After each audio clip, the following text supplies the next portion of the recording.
Do you want the ultimate warrior fantasy? Big explosive hits, dirt cheap gear, mapping comfortably, deleting bosses and pinnacles easily? I know, it's a huge expectation, but boy do I have the build for you guys.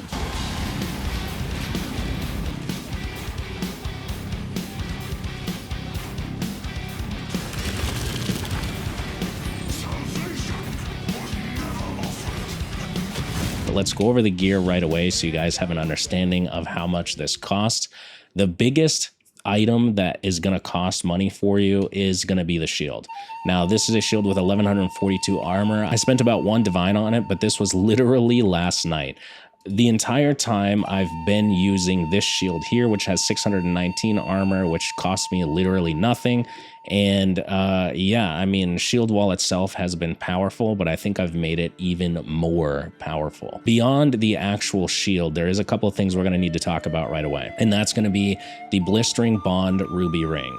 So this ring was heavily speculated to be amazing before patch 0.5 dropped, and then I noticed that the ring itself is, you know, dirt cheap, like nobody's using it.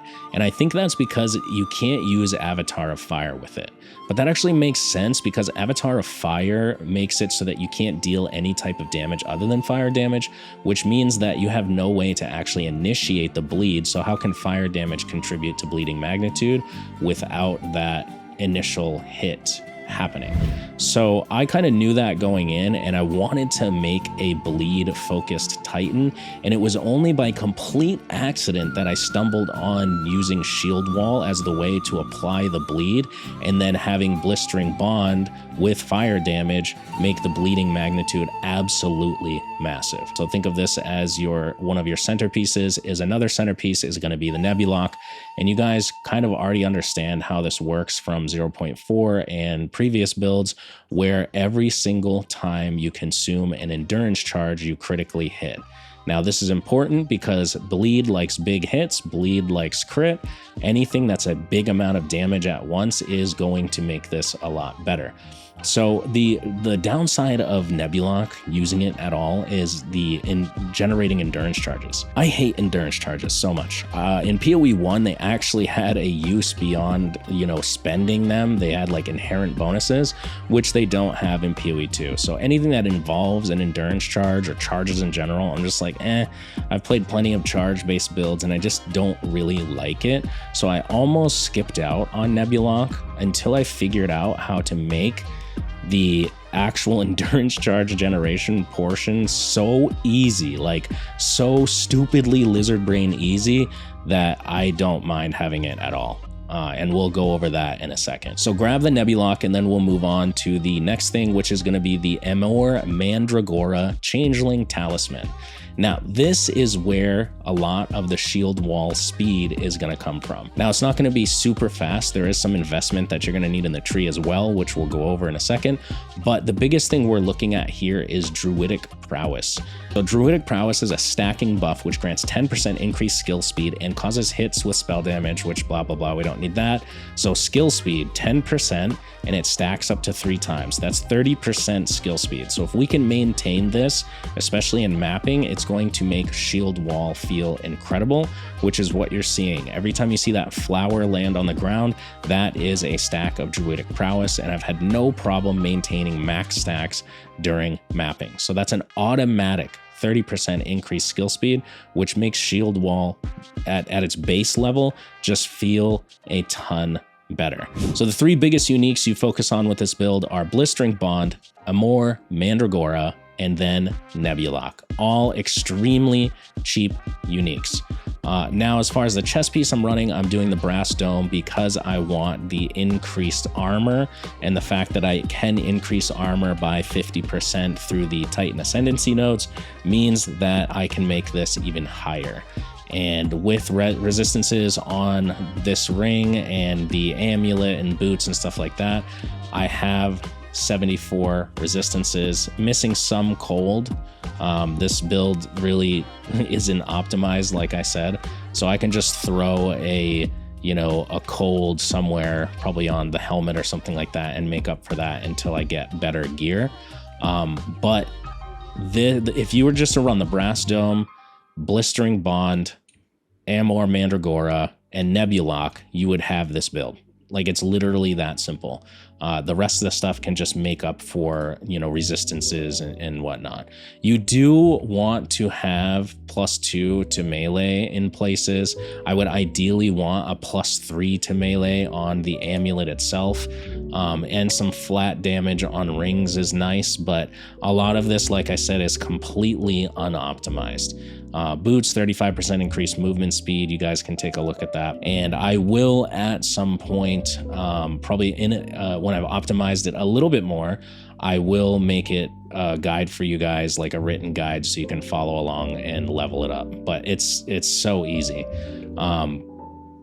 So that kind of covers the gear. And the reason why this all works together is because of what we're doing with the skills themselves and the passive tree. So you already know that with Blistering Bond, it's a bleed build, but think of it like this. We're using bleed, right?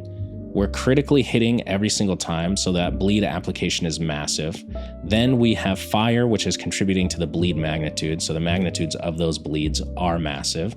So what this means is that Shield Wall as a skill itself already hits really hard. Now we just make it hit hard and apply super huge damage over time, which allows me to maneuver a lot in boss encounters. Like, you can just place a shield wall, pop it, and then do mechanics or whatever you need to do. If the boss is even alive to do mechanics at that point.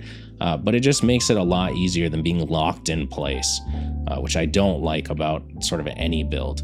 But moving on to the skills themselves, we only have 2, so this is going to be a short one, guys. We have Ferocious Roar and we have Shield Wall. Any other skill you see in here, Walking Calamity, I tried that out for a while, and that's just eye candy, really. It doesn't really do anything. And then Leap Slam, of course, I always have to try to make Leap Slam work. The biggest one is, the biggest build enabler is actually going to be Ferocious Roar, because what we need is, we need some fire damage, right? And we also need the actual cries themselves to be extremely fast.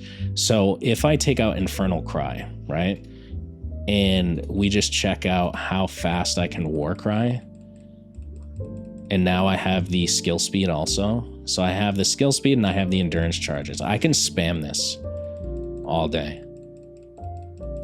That's how fast it is. So if you think about it, it's Shield Wall, explode, Shield Wall, explode, Shield Wall, explode, Shield Wall, explode, Shield Wall, explode. And when you're in maps themselves, like I said, it's even faster than this. But this is the speed of it. Shield Wall is supposed to be super slow. It's definitely not with this build. But the reason for this interaction happening is because what's happening with Ferocious Roar is that it's gaining 2 rage per enemy power in range. And then you'll see, based on the tree, I have War Cries have a minimum of 10 power. So we're automatically gaining rage per enemy power in range. So if we increase that range, obviously we're going to be getting a ton of rage all the time. Then if we add in Raging Cry, which is supported skills grant 4 rage per 5 power of counted enemies in range, right? So remember, enemies have minimum of 10 power, so that's automatically 8 rage. Then we have supported War Cry spend 15 rage to bypass their cooldown instead of the endurance charge. So it's basically gain rage, spend rage, gain rage, spend rage, gain rage, spend rage, etc. Now, I had efficiency 2 in here when I didn't have a way to generate as much rage with the shield wall itself, which I have some gain rage nodes on the passive tree in order to help out. So this could actually probably be swapped out at this point. But once you add Infernal Cry into the mix, because it's empowering attacks and it's also adding the fire damage, so it empowers 1 attack per 10 enemy power in range, and then empowered attacks gain 40% of damage as extra fire damage, right? So 47% of damage as extra fire damage. Remember, we have this ring, which that's basically extra bleed magnitude. So, and think of it like that. Empowered attacks gain 47% of damage as extra bleed magnitude, which is crazy. So the only downside to it is you cannot do the cry spam, but in mapping, it's totally unnecessary because you're not going to place a shield wall down and then use the cry and not have enemies in front of you, unless you miss by accident, which is always possible. But most of the time, once you actually get going in maps, you're generating so much rage that it doesn't even matter. That's kind of the engine to bypass a lot of the clunkiness of generating endurance charges. And when you go up to a boss, like, you just cry one time, or you can do twice in quick succession, and you'll have maximum endurance charges, which allows you to just use your 3 shield walls, and they are completely dead. And if they're not dead, then obviously you can do another cry to get more rage, which is another endurance charge, and then just kind of spam that. Like, I can just spam it on bosses and they just get deleted.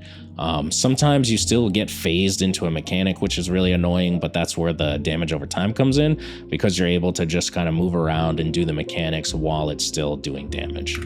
But let's cover shield wall now, and that is bleed 3, Rage Forged 2, Life Leech 3, and Super Critical. Now, this Rage Forged I use on pinnacle bosses and stuff like that to get the 35% more damage, but when I'm actually mapping, I have Rapid Attacks 2 set up. So I have a couple of different ones here, and I'll explain why. But Rapid Attacks makes the speed of the shield wall obviously a lot faster, and we are stacking attack speed in the passive tree to make it even faster than that. So while mapping, I have Rapid Attacks 2 in, and then I swap out Rage Forged if I'm gonna do pinnacle bossing. And then there's another important one which you always need to have on you is Fire Penetration 2. Because a lot of this bleed magnitude is fire now, we need to have a way to bypass the enemy resistances. And now you might say, well, ignite or damage over time is based on the hit. It's prior to mitigation. Well, yes, but that still means the hit needs to be big, right? So this makes sure that the hit is super big when you're fighting a boss that is specifically high fire resist. You can still kill it, it's just slower if you don't have this. So whenever I go up to a boss, if I know it's a fire resistant boss, I just swap it like that. I don't need the attack speed as much when I'm fighting bosses or pinnacles, but I do in mapping, so I have it there. All right, so pathing over here is pretty simple. We're going to grab the skill speed. That's going to be extremely important for this build. And then we also want to grab Burning Strikes, which gains 12% of physical damage as extra fire damage. Remember, that's bleed magnitude, so we want to grab that. And then we have the critical damage bonus. Most of this build is stacking critical damage bonus, so you want to get that where you can. I'm actually out of weapon set points, so that's why this is just straight up put on here, but I'll continue to optimize the tree even more. Now up here we have the increased fire. You're going to see that a lot on the different weapon sets, and the green weapon set is the Nebulock, and then the red is the War Crying. So most everything is designed around War Cry speed. So you can see I've grabbed the increased War Cry speed, I've grabbed War Cry speed here, cooldown recovery, etc., etc. And then for the actual shield portion, 4% increased attack damage per 75 armor and on equipped shield, and more crit damage, and then more War Cry and Empower. And this is mostly for the bleed, the aggravate bleeding on targets, but we have crit damage here. So you can kind of understand what I'm doing with this build is just maximizing War Cries and then maximizing crit damage. And for speed, what's super important is because we're using armor and you're going to be shapeshifted most of the time when you run around, just naturally how the build works. I have these 7 points allocated so that ignore all movement penalties from armor. So when you're actually running around shapeshifted, it feels really fast because you're ignoring the movement penalties. But when you're placing down the shield wall, you're standing still, so you don't need this at all. So that saves us those points there and allows us to put points into more crit dam bonus, or like more attack speed, for example. You can see that we have attack speed here. So attack speed and skill speed, and then I even have plans to even go down into this attack speed and see if that makes it even faster. But everywhere I can grab attack speed or skill speed, I'm going to be going for that, just for the smoothness of the build, because the damage is already there. And then if if I feel like the attack speed itself is really decent, which I feel like we're there now, but I want to see what a little bit more feels like. But then I would start investing more heavily into defenses, which could be magma barrier block chance, which could be, you know, grabbing a node like this, projectile bulwark, which projectiles are terrible for Titan and warrior in general. So I might end up grabbing that. But I don't even have jewels. There's so much in this build I don't have optimized. This is one I got recently, and like I don't need the glory generation for banner skills, or like this jewel here, like 10% increased armor, gain 1 rage on melee hit. You know, like these are like 2 exalts, and all of this stuff is super cheap. So if you want to copy this build, you can just kind of take a look at the tree and you'll have exactly what I have, but I'll have a more optimized guide for you guys when I've got it completely finished.